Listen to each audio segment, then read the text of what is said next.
Assalamualaikum warahmatullahi wabarakatuh. Selamat datang di channel Muhammad Samsudin. Di kesempatan kali ini saya akan menceritakan sebuah cerita yang berjudul Janji Mati. Sebelum masuk ke ceritanya, jangan lupa subscribe dulu ke channel ini. Oke, langsung saja yuk ke ceritanya. Kisah horor kali ini diangkat dari kisah nyata yang memang benar-benar terjadi sekitar tahun 1970 lalu. Cerita lawas memang namun masih tetap dikenang, bahkan menjadi salah satu cerita horor legend di kota Pekalongan. Maka inilah cerita misteri 2020 terbaru, Janji Mati.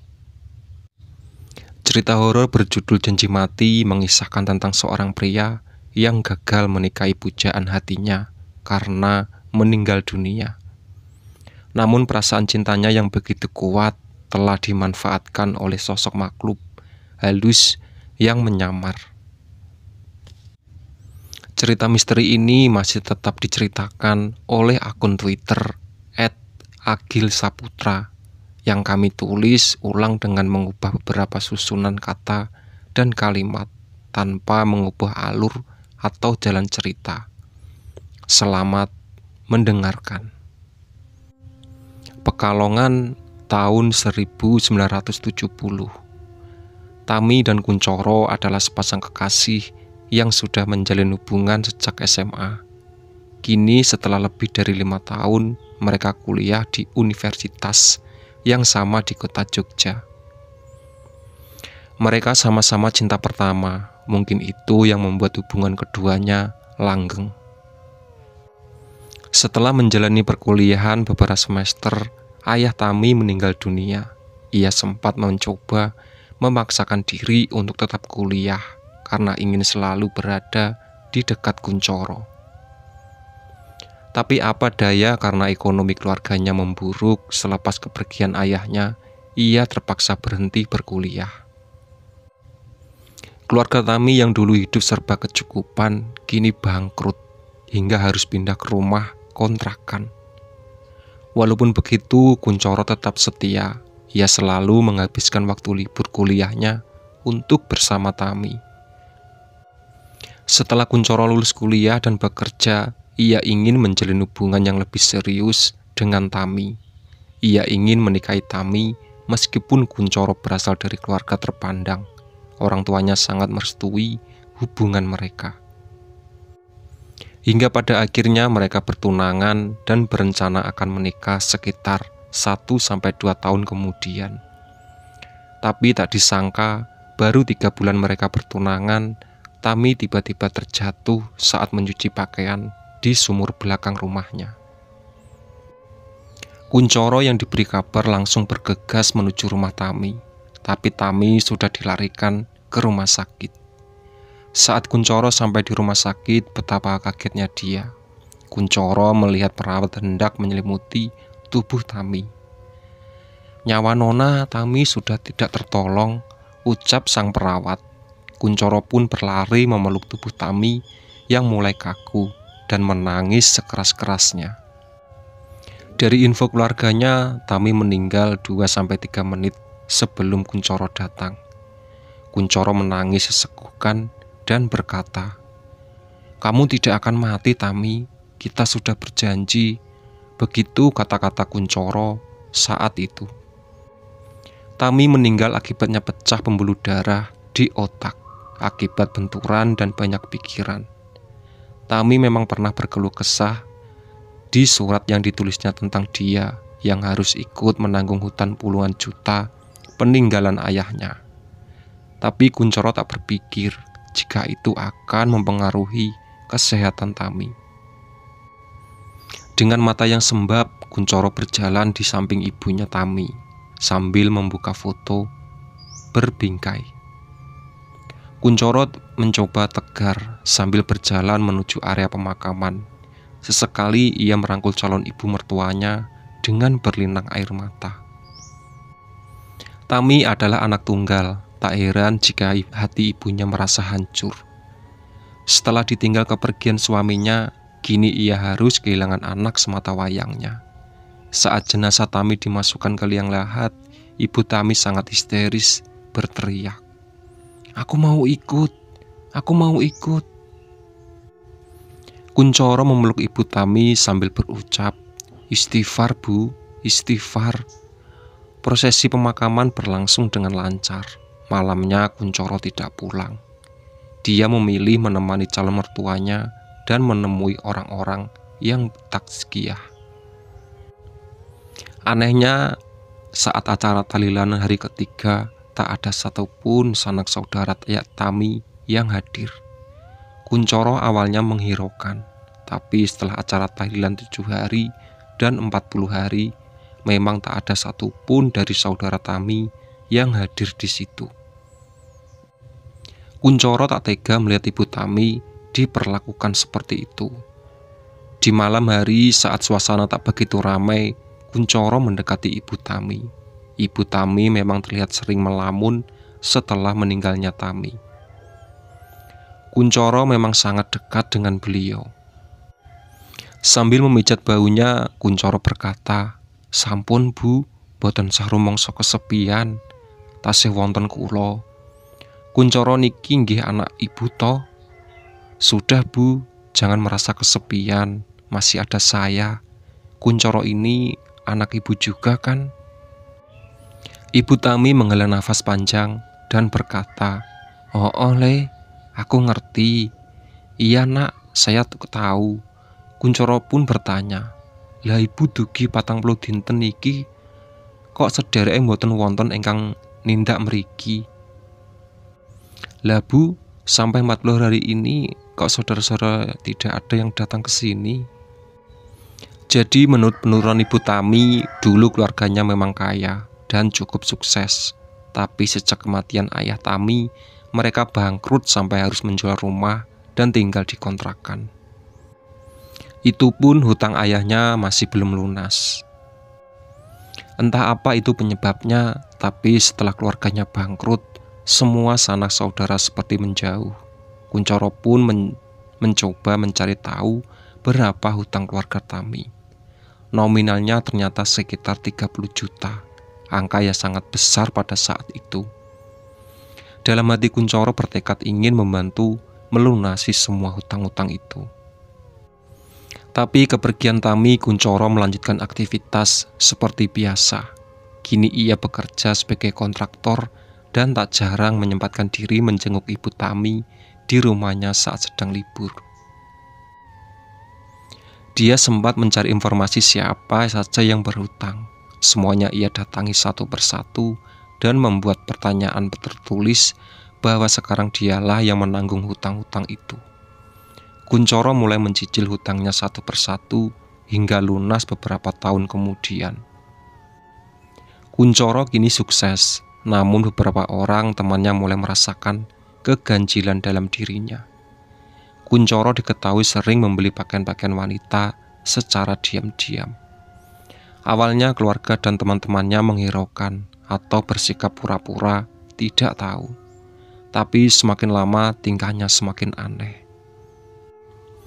Kuncoro yang awalnya serba tertutup tiba-tiba menjadi terbuka.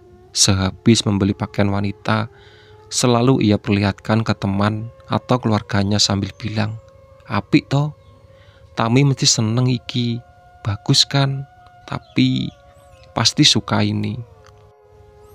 Setiap malam minggu, Kuncoro selalu nongkrong di depan stasiun radio, tempat di mana dulu pernah menjadi tempat Tami dan Kuncoro pacaran sewaktu SMA. Ia juga sekarang sudah jarang ke rumah Tami. Lambat laun orang-orang di sekitar mulai menyadari, kini tatapan mata Kuncoro tampak kosong. Ia seperti orang yang kena gangguan jiwa. Setiap bertemu teman atau orang yang dikenalnya, dia selalu bercerita tentang Tami. Seperti misalnya, "Wah, tadi saya makan bakso di sana sama Tami. Enak loh."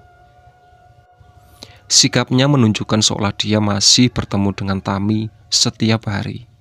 Setiap kali diingatkan bahwa Tami sudah meninggal, Kuncoro selalu marah.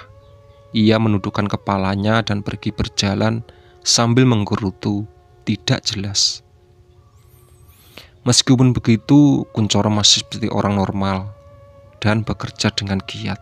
Teman-temannya yang merasa iba kadang menanggapi omongan Kuncoro. Misalnya ditanya, "Kenapa kalau malam minggu kamu ngapel di depan stasiun radio, bukan di rumah Tami?" Kuncoro menjawab kalau Tami selalu ingin jalan-jalan. Katanya kalau sudah menikah kelak, tidak akan ada banyak waktu untuk berjalan-jalan lagi. Anehnya lagi, setiap kali pertanyaan itu diulang oleh seorang yang sama, Kuncoro tetap menjelaskan, seolah itu belum pernah bertanya sebelumnya. Kesaksian dari teman dekat Kuncoro, sebut saja namanya Yono. Saya adalah teman SMA Tami dan Kuncoro. Kebetulan kami juga salah satu desa. Memang sejak kepergian Tami, Kuncoro jarang berbaur. Awalnya saya kira dia sibuk bekerja, tapi beberapa tahun belakangan ini dia sering nongkrong di kampung. Sekitar seminggu dia menjadi perbincangan di desa karena kelakuan anehnya. Semua warga menganggap kalau Kuncoro mengalami stres. Saat malam minggu tiba, dia selalu keluar dengan motornya, selalu berdandan rapi. Selepas maghrib, dia selalu pamit ngapel dan menjemput Tami. Hal itu selalu terulang setiap malam minggu tiba, hingga akhirnya saya penasaran. Dan di suatu malam minggu, saya iseng coba membuktikan Kuncoro. Dengan motor pinjaman dari paman, saya membutiti Kuncoro. Namun di perjalanan, saya bingung karena jalan yang dilewati menuju ke rumah Tami yang lama, rumah yang sudah disita oleh bank. Tapi setelah melewati rumah itu, bukannya berhenti, tapi Kuncoro berjalan terus menuju ke bagian ujung desa. Saya terus mengikuti sampai akhirnya dia berhenti di depan gapura sebuah makam. Itu adalah area pemakaman, tempat di mana Tami dikuburkan. Dari jarak sekitar 20 meter, saya melihat Kuncoro seperti sedang bercakap-cakap dengan seorang sebelum akhirnya dia pergi lagi. Padahal saya tidak melihat ada lawan bicara saat itu. Seketika itu juga bulu kuduk saya merinding. Saya pun putar balik dan bergegas pulang. Di kampung ternyata teman-teman saya sudah menunggu. Mereka semua penasaran tentang di mana Kuncoro menjemput Tami. Setelah diceritakan semua, mereka juga kaget dan bingung. 6 tahun sudah berlalu sejak Tami meninggal dunia, tapi Kuncoro malah menjadi semakin aneh. Entah ia mengalami gangguan jiwa atau memang Kuncoro benar-benar menjalin hubungan dengan arwah Tami. Sangat sulit disimpulkan, karena di satu sisi Kuncoro masih seperti orang normal. Ia pernah dibawa ke psikolog dan diagnosanya cuma mengalami delusi. Tapi di sisi lain ada beberapa orang yang mengaku pernah melihat sosok makhluk halus menyerupai Tami. Cerita-cerita tentang keanehan Kuncoro sudah menjadi rahasia umum, tapi tak ada satupun orang yang berani menggunjingnya. Itu karena Kuncoro adalah anak dari keluarga terpandang dan disegani di desanya. Saya adalah salah satu orang yang bingung menyimpulkan apakah Kuncoro itu gila. Pasalnya dari luar dia masih seperti orang normal pada umumnya. Kuncoro tetap bekerja dan bahkan ikut kerja bakti atau kegiatan-kegiatan sosial di desa. Kebetulan rumah kami juga bersebelahan. Tapi di sisi lain, saya melihat bisa dibilang adalah orang yang paling sering melihat dan mendengar keanehan dalam diri Kuncoro. Jendela kamar saya dan Kuncoro itu saling berhadapan, hanya terpisah jalan setapak. Waktu itu saat tengah malam, saya kebetulan tidak bisa tidur seperti mendengar suara percakapan dari kamar Kuncoro. Awalnya saya kira itu suara radio, tapi semakin saya mendengarkan seksama, sepertinya itu bukan suara radio, melainkan dua orang sedang mengobrol. Saya tak mendengar jelas apa isi percakapan itu karena suaranya lirih seperti berbisik. Saya yang penasaran coba mengintip, membuka jendela sedikit demi sedikit, dan ternyata benar, ada suara dua orang sedang berbincang. Tapi dengan nada berbisik, sesekali ada suara tawa yang seperti ditahan. Di situ saya langsung bergidik takut. Saya tutup jendela dan mencoba untuk tidur. Tapi suara itu masih saja ada. Hingga menjelang azan subuh, suara itu menghilang. Kejadian itu terus berulang, walau tidak setiap hari. Sampai suatu malam ada suara seperti jendela yang terbuka. Itu bukan suara jendela saya, tapi jendela kamar Kuncoro. Lalu tiba-tiba tercium bau busuk yang menyengat, seperti masuk menembus dari luar. Karena tak tahan dengan baunya, saya beranjak dari tempat tidur dan mencari-cari dari mana bau itu berasal. Saya pun membuka jendela kamar saya dengan sedikit jengkel. Saya buka lebar-lebar dan ternyata jendela kamar Kuncoro pun juga terbuka lebar. Di dalam kamarnya saya melihat ada wanita telanjang bulat dengan kepala gundul atau botak. Wanita itu melirik ke arah saya sambil tersenyum lirih. Wajahnya tak nampak jelas karena penerangan yang remang-remang. Hanya terlihat matanya yang hitam. Tubuh saya kaku tak bisa bergerak sampai sosok itu berlalu, terbang keluar menembus jendela. Saya langsung lari berbirit-birit ke kamar ibu saya. Keesokan harinya saya demam sampai harus dibawa ke rumah sakit. Saya dirawat inap selama 3 hari. Dan saat saya pulang ke rumah, para tetangga datang menjenguk, tak terkecuali Kuncoro. Sambil membawa buah-buahan, dia langsung masuk ke kamar dan duduk di samping saya. Saat ibu membuatkan minuman, kami berbincang-bincang sekedar basa-basi. Tiba-tiba saja Kuncoro bilang, "Ojo omong sopo-sopo lo yo, jangan bilang siapa-siapa ya." Intinya Kuncoro melarang saya bilang ke siapa-siapa kalau kemarin malam Tami main ke rumah. Kuncoro dan masuk lewat jendela. Saya yang merasa gugup hanya bisa menganggukkan kepala saja. Saat Kuncoro pamit hendak pulang, ibu saya sempat bertanya, "Kok kesusu toh mas Kuncoro? Niki lo unjukane." "Kok buru-buru mas Kuncoro? Ini minumannya." Tapi Kuncoro malah menjawab sambil melangkah pergi, "Sampun bu, boten sah repot-repot. Kulo selak ajeng blonjo niki, kagem perluan nikahi kulo." "Sudah bu, tidak usah repot-repot. Saya mau berbelanja untuk keperluan nikah saya." Sampai beberapa hari kemudian, tindak tanduk Kuncoro semakin aneh. Dia berkata ke orang-orang kalau besok dia mau nikah dengan Tami. Bahkan ia sempat bernada geram, berkata kalau dia akan kawin lari jika orang tuanya tidak setuju. Kuncoro bahkan sampai mengumumkan tanggal pernikahan, kalau tidak salah tanggal 24 Oktober. Orang-orang tentu tak mempedulikan omongan itu. Selama masa itu, Kuncoro juga terlihat berbelanja keperluan layaknya pernikahan, seperti beras, mie, telur, dan lain sebagainya. Meskipun tak ada orang yang peduli, tapi tak bosan-bosannya Kuncoro selalu mengingatkan teman dan tetangganya kalau tanggal 24 November besok dia akan menikah. Tapi yang mengagetkan adalah pada tanggal 24 Oktober, di mana hari itu Kuncoro akan menikah, dia ditemukan tewas karena gantung diri dengan kain sarung di kamarnya. Itulah sahabat cerita dari Cerita Misteri 2020 Janji Mati.